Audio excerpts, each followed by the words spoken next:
You're listening to Bro Down Podcast all fucking day. Oh, yeah. Hey everybody, welcome back to the Bro Down Podcast. I'm Andy Smith. I'm Tim Fulton. This is whoa.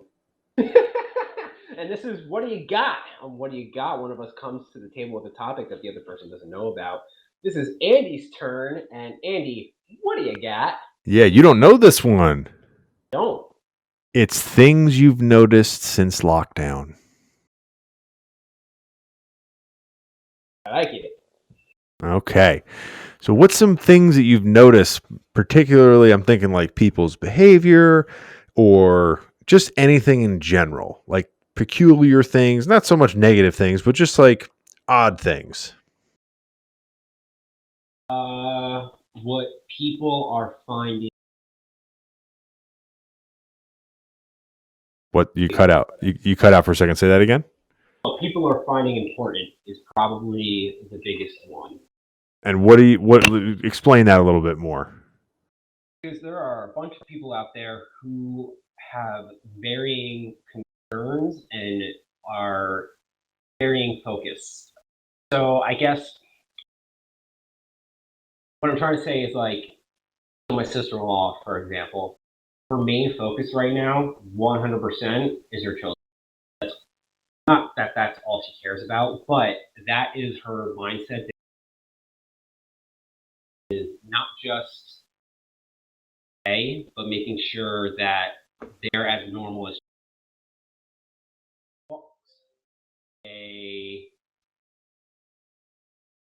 they go for daily walks. They do a whole bunch of other. Sorry, I have Ron poking me at the same time that I'm doing this. Oh boy. So I was a little distracted. They actually go by my house almost every single day, not because they are going to interact with me, but just so they can see me through the window and we can wave and do like that whole shebang. Other people are going to the liquor store every single day.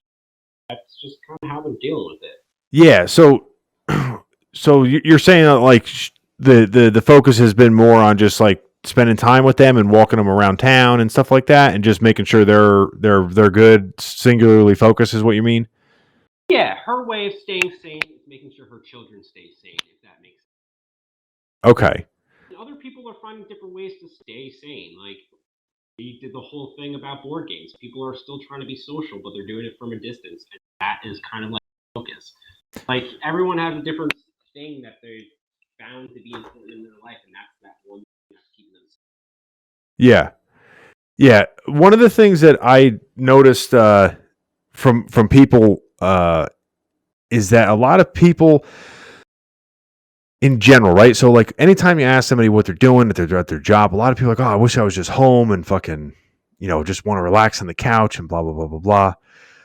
And now that people, like some people are being forced to do that, and granted, some people are not working, so there's a lot of stress there, but it seems that once people get that, that's the last thing they want to do. Yeah, that makes sense. Well, there's a difference between having a lazy day, having a day that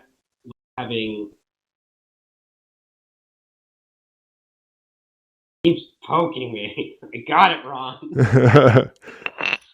I can't get any closer. Okay. I don't even know what I was saying. Go ahead, keep going. No. So, yeah.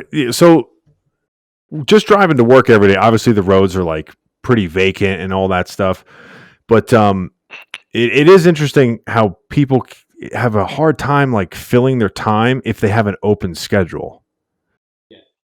Like most people that granted they're having an overload of like Netflix and everything like that. But when that's the only option, it's like people don't want to do that. Yeah, you know what? That's a good point. I did notice that. A lot of people say, oh, if only I had the free time to do XYZ, but XYZ still isn't getting done.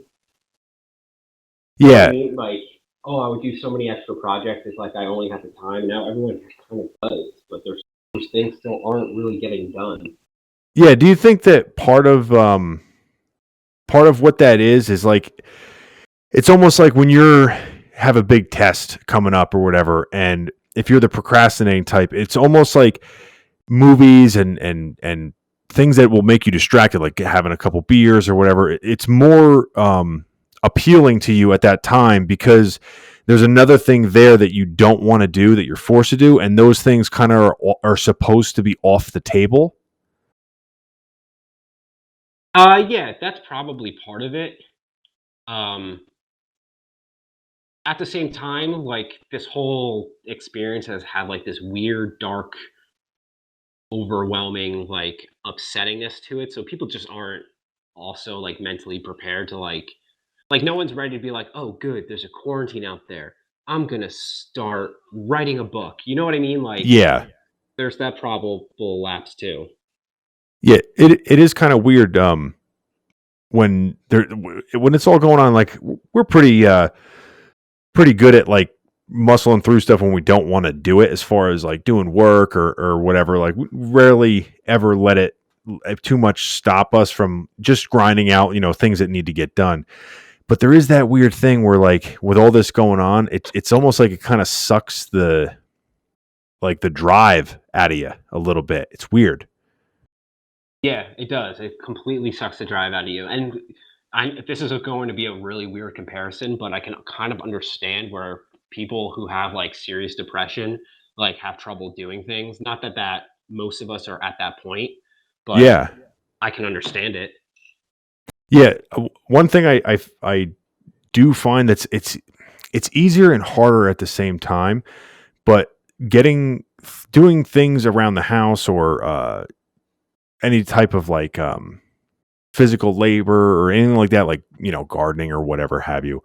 I mean, a lot of people can't because they live in condos or apartments, but anything that like, you do that's productive, it does help your mood, and it allows you to kind of like be okay with sitting on the couch and watching Netflix after. Yeah. But if you don't do something where you kind of feel like the day wasn't wasted, it is a little bit hard to do that. I do find, though, that people who drink and people who smoke still don't give a shit, and they will go out to get both of those things. Well, yeah, addiction's a bitch of a drug. Yeah, well, it's not even it's definitely that. But if you gave people an option, they're like, hey, listen, you got a week worth of food left, and you got a week worth of cigarettes left, and then at the end of the week, if they only had the time to go to one store and they had like a day left of each, I think a lot of people would be like, I can probably get food tomorrow. Well, yeah, I can see your point. I can see how people would choose that. Yeah. Yeah, I don't know. But a lot of people seem to be going outside a lot more too. People that I don't think ever either had the time to go outside. And that's something I didn't think about. We were talking about that where I was like saying, everyone that, always stayed inside, all of a sudden they're not allowed outside. And now all they want to do is go outside. And you were like, well, a lot of people never had the time to. So I was like, all right, that's a fair point. Yeah, plus it does keep a little sense of like, I mean, it's not normal because like you said, like these people don't normally do that sort of thing, but like they're at least leaving their house every day when they're at work or whatever they're doing. It's hard to be in one room or one building constantly for an endless amount of time, especially because we don't know how long this is going to be. Like, no one knows when this is going to end. Social distancing is like funny in memes and stuff, but like it's not like they're saying like, all right, by Wednesday we're going to be good. Yeah. So as long as you're keeping your distance, if you go for a walk around the block, that's fine, dude. Yeah, but people always end up pushing the envelope. So it's almost like you have to assume that so many people are going to bend the rule that you make. So you have to almost make it more stringent than you actually mean it to be, so that when people actually follow it, it's around where you want it to be. Because people are still having weddings and shit. Like backyard weddings. Yeah, I don't want to get into any of that. I don't want to make this a depressing podcast. No. I'm just saying, like people break rules. Like I totally get it. Like nobody wants to stay inside. But the one thing I was thinking about was,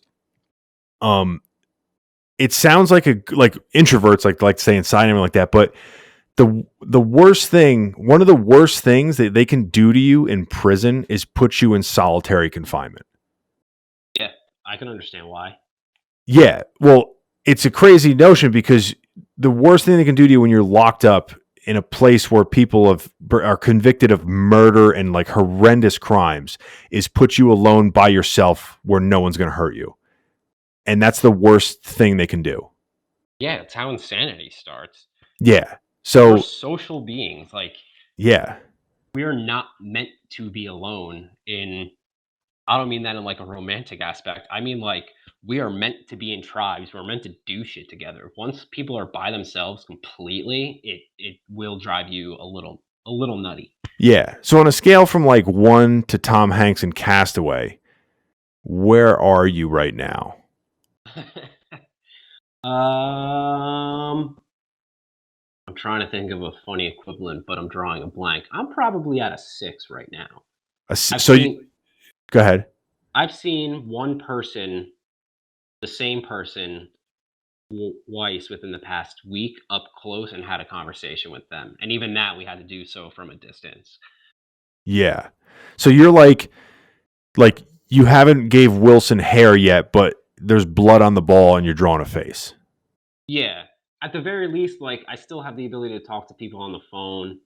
I still have the ability to go outside if I want to. So it's not like be alone, but at the same time, I do miss human interaction. Yeah. Yeah. It's going to be interesting to see how this plays out, because I'm pretty good by myself, but even me, I'm kind of like, I just kind of want to see some people. I mean, I'm still going to work and everything, so I see a couple people there, but it's just different. It's just very different. Yeah. So and you're still working too, right? Yeah, from home. Oh, okay. Yeah, that's like a half, like you got 1 foot in, 1 foot out. I played a lot more video games than I care to admit, but that ironically, that's the one person who I got to see was my boss, because I need things from the office. So twice he delivered me items and we talked from a distance as he dropped it off in a box and walked away. Yeah, you know what's weird too, man? It's easy to forget if you just like run into or like you're talking to somebody, like, because I'm at work and everything like that, and you almost have to continuously remind yourself like that this is going on. Like sometimes you can kind of like let it slip your mind. Yeah. Yeah. Yeah, people are noticing a lot of, like their what is it, the bubble, their little personal bubble. Yeah. Yeah.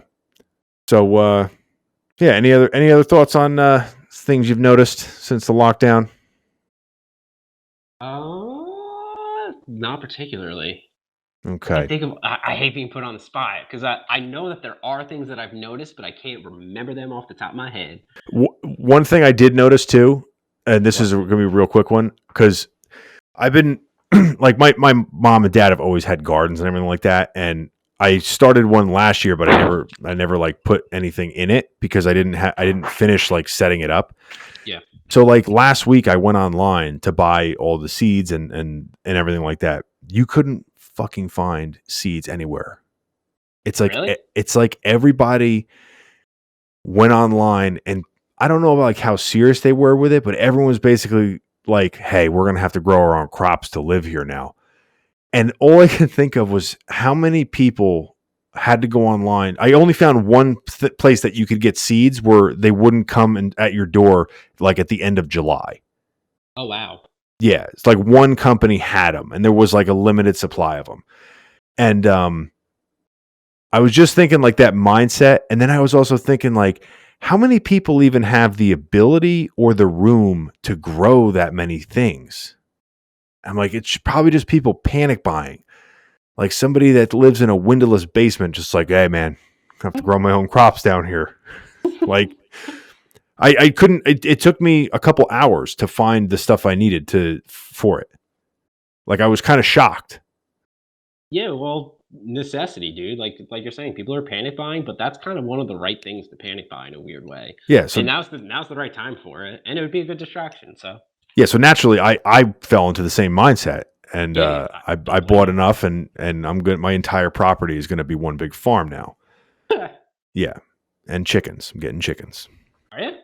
I don't know. I might get a goat. I'm not sure. So all right, that's it. Any other final thoughts on this? Nope, I'm good. All right. Well, that has been the Bro Down Podcast, and we will catch you next time. You're listening to Bro Down Podcast all fucking day. Oh, yeah.